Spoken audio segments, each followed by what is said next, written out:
Hello guys, welcome back to Beyond the Realms, and today I'm going to be reviewing Pet Sematary, the Blu-ray with Krazy fucking J.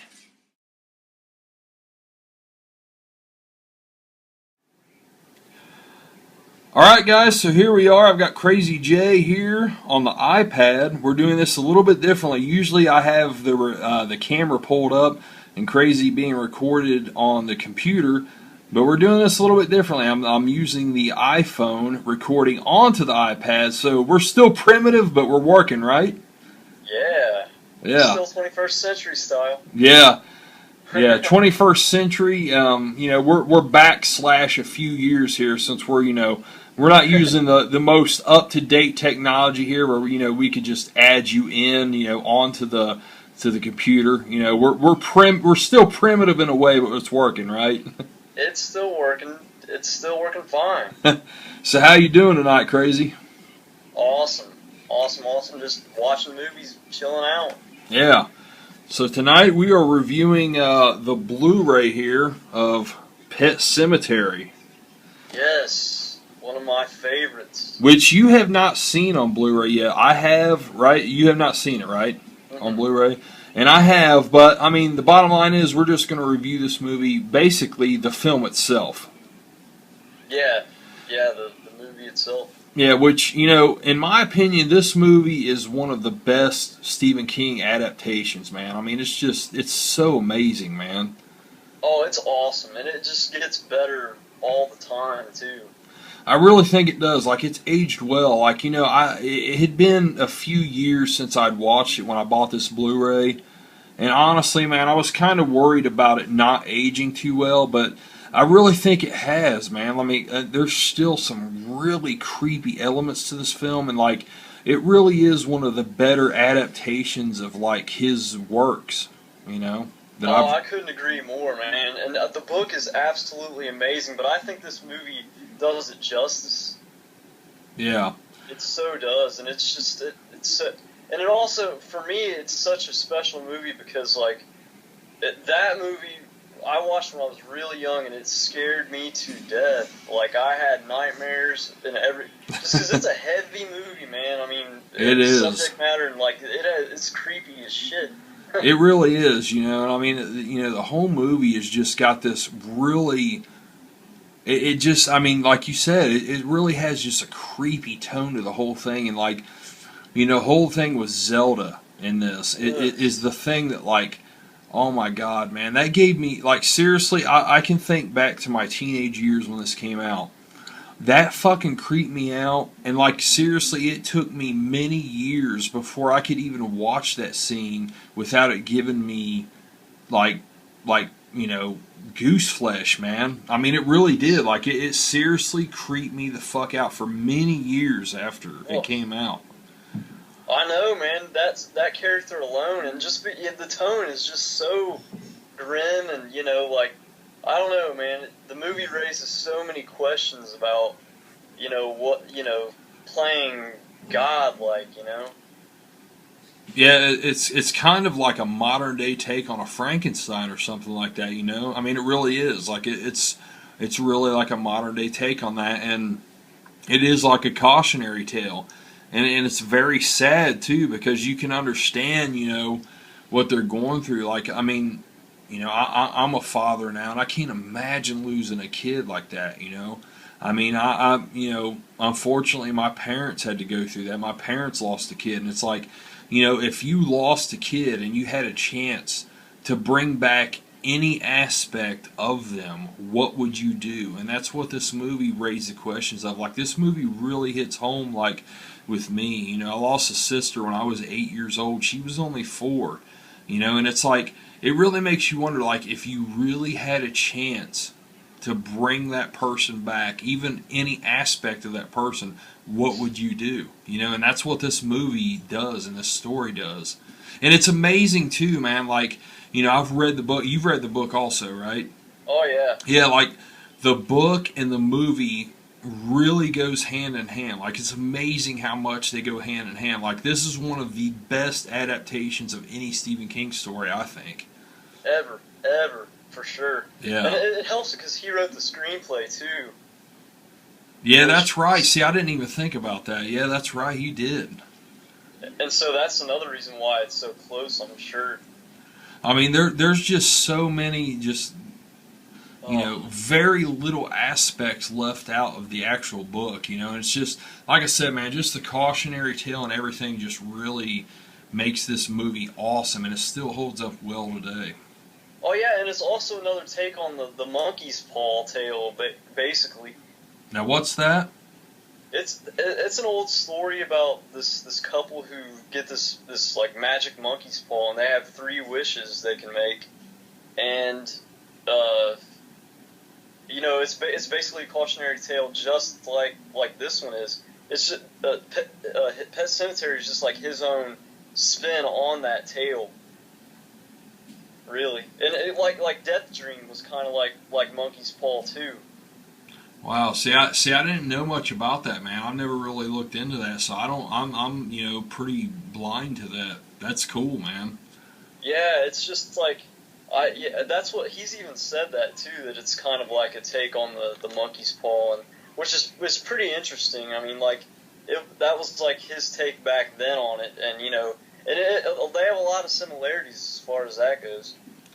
That's cool, man. But yeah, I mean, as far as like the acting in this goes, I mean, it's really, really great. I mean, awesome across the board, I'd say. Yeah, I mean, Fred Gwynne, of course, he's always going to be known for Herman Munster, but I mean, this is one of his late roles. I mean, this and my cousin Vinny are 2 of the like roles that he did towards the end of his life, that are very, very memorable. I mean, you can ask people nowadays that's seen those movies, and they still really remember Fred Gwynne in this, which is really a testament to his acting ability, because people want to look at him as kind of like a one-trick pony. If you think of just like Fred, like Herman Munster, everybody always thinks Herman Munster. And I mean, yeah, that's great because it was a defining role for him, but he was a much more broader actor than just that, and this and My Cousin Vinny really shows that. He was such a great. I mean, who in the hell doesn't remember him in Pet Sematary? If you've seen the movie. He helped make that movie so good. Oh, he really did. So many memorable lines and memorable moments. Like, I mean, he really brought that character to life. He did. He was Judd Crandall. Yeah, I mean, he really did. It's just amazing. I mean, Fred Gwynne was so awesome. And I thought the mom and dad was great. I mean, and what was their names? I mean, I know you're more up on this than I am. I don't have the names pulled up right in front of me, which I'm bad for. Dale Midkiff and Denise Crosby. Yeah, they were, man. I mean, I thought both of them were good. Like, I don't, the Dale guy, I don't think he's really a great actor. I mean, he's a good actor, but I mean, I think in this role he was really good. He was, yeah. I'm not a huge fan of his stuff, but I mean, in this he's excellent. Yeah. And I know she is supposedly in she's been in Star Trek or something. Yeah, I did know that. Yeah. But she's a pretty good actress. And then what's his name that played Miko Cage? Hughes. Yeah, Miko Hughes. Like, I've seen him in person. It's funny because he's actually really small in person. Yeah, Miko Hughes did really awesome, which is really saying something, man, because kid actors are really hit or miss, but he really pulled it off in this. Oh my gosh, he was phenomenal, man. He pulled that role off so well, and for being a baby, man, that's awesome. Yeah, because he really was, man. He was only, 3-4 years old, something like that in this movie? A toddler. Yeah. And he was just awesome.